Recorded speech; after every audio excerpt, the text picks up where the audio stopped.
A 90-year-old building in Lafayette is getting a nearly $150,000 makeover. News 18's Krista Henry takes us to the Tippecanoe Arts Federation building, where the goal of the renovations is to make the building more of a community gathering space.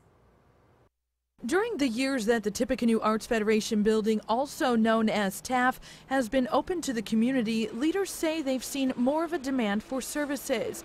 The mission at TAF is to provide educational opportunities in the visual, performing, and literary arts and outreach programs for both underserved communities and at-risk youth. And in order to keep up with the demand, they've broke ground on a nearly $150,000 project. What we wanted to do was make sure that the outside emulated what was going on inside, and to also invite the community, our neighborhood, over to really utilize the Wells building for what its intended purpose is, and that's as a community center. Executive Director of TAF, Tisha Lee, says they've been planning a renovation project for several years. We started doing the construction and all of the plans over 5 years ago, and we've gotten to the point where we've received the funding, great support from our community members, and we broke ground a little bit over a month ago.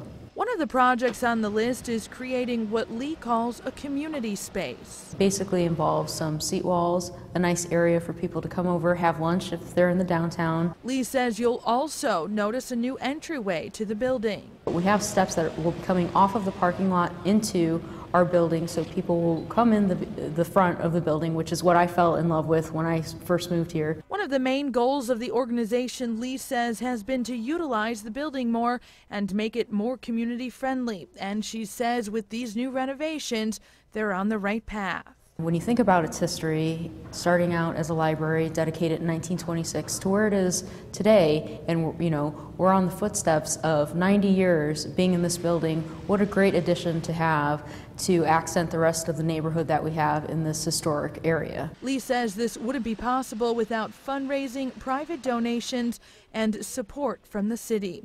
Reporting in Lafayette, Krista Henry, News 18.